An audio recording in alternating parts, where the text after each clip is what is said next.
But let's talk a little bit about the work of the ACLJ, because you may have heard last week we talked about that Planned Parenthood case where they're like, hey, you can't defund us with the big, beautiful bill. We're going to take this to court and take it to court. And guess what? The ACLJ gets to join up in this battle as well. Cece, I'll let you take it from here a bit on where we are right now and what just happened.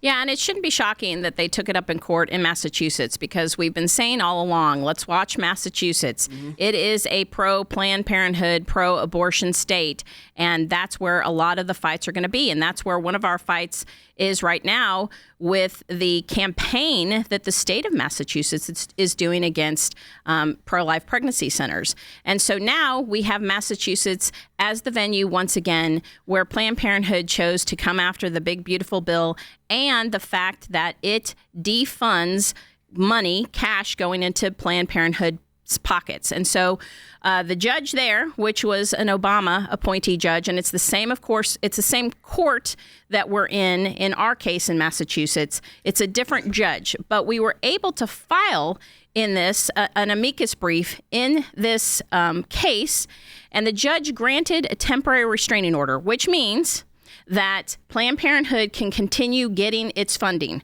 that the big, beautiful bill can't do what it's supposed to do right now. So she granted that temporary restraining order. Immediately then, the government came back and said, wait, you didn't follow all the rules when you granted this TRO. Surprise, right? A judge giving a different set of rules for Planned Parenthood than anyone else, but yeah, continue. Right, abortion distortion again at its finest. And so she doesn't follow all the rules, so the government complains. And so what does she do? She goes, okay, I'm going to withdraw it, but then I'm going to reissue it, trying to comply with all the things you said were missing in my first order. So that's what she did. She's reissued. She withdrew it, and then she reissued this temporary restraining order. Now, on July 18th, there is a hearing on a preliminary injunction, which, of course, is the actual case that's going to decide whether this case can go forward or not.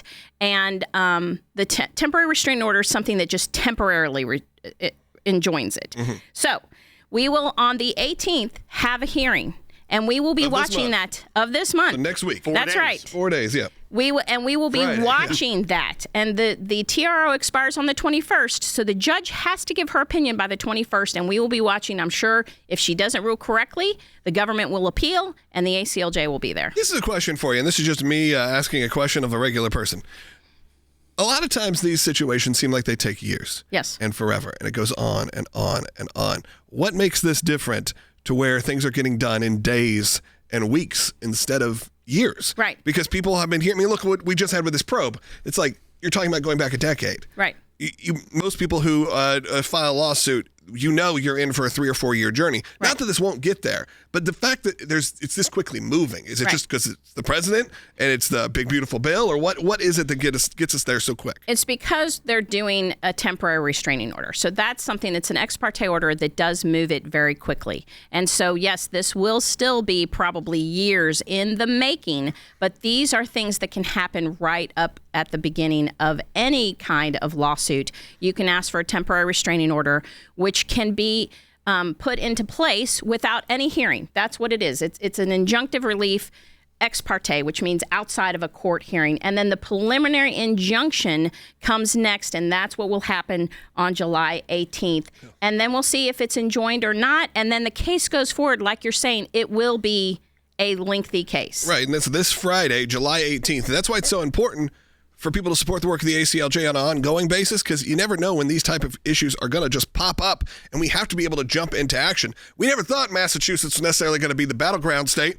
I think we've probably done more in Massachusetts in the last year than we've maybe done in our entire career, because it seems like you said, they've zeroed in on that being the place they can go to. And now what we've heard, though, is from the people of Massachusetts. The people from Massachusetts say this does not represent even who we are. Even us more liberal Democrat, union members, all of the things, liberal Catholics, they're saying, hey, this is going way too far. We're still a pro-life community here, and we're happy to kind of rally around the people of Massachusetts as well, not just who's controlling the government, not just the judges there. Now, we've had some success with the judges there, so I'm not laying any bad words towards them. But this has become clearly a friendly state to not only just have open abortions however you want, whatever, no restrictions, but to go after people who are pro-life. Well, and CC, to that point, and why it's always an uphill battle, is this case, once again, Logan asked why it was so quick that we're getting to this point.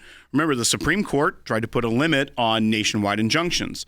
Planned Parenthood got a little clever with their filing and filed in Massachusetts, but on behalf of their entire organization. So effectively getting a nationwide TRO, which they are hoping turns into a nationwide injunction that affects the entire organization of Planned Parenthood, giving that instead of just the Planned Parenthood of Massachusetts filing in their individual capacity. They're on there as well, so they had that backup plan just in case. But they went to a judge thinking it would be a friendly court to get what would be, in effect, a nationwide injunction, while the language of the TRO and injunction wouldn't have to say applies to everyone. They can say applies to the plaintiff. But we're also seeing that this judge is doing a little bit of shell games with when the administration pushed back, said, okay, fine, you just told me what I need to fix. I'll dissolve it like you asked. Here's a new one with all these things fixed. And one of those things was they didn't require Planned Parenthood to put up a bond. The judge then said, okay, now they have to put up a bond, $100.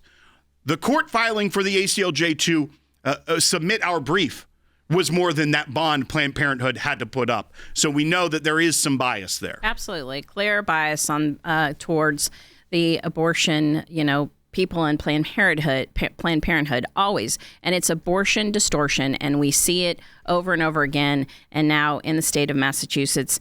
And so the ACLJ is watching it, and we will be ready. We are so excited to announce the ACLJ's brand new app, completely redesigned to provide you with the best tools available to partner with us at the ACLJ. You can watch the daily Seculo program, sign the petitions, customize your ACLJ membership experience, donate with the click of a button, and receive up-to-the-minute critical updates that the mainstream media can't censor. Just scan the QR code on your screen or go to your phone's app store, search ACLJ, and click install. It's that simple.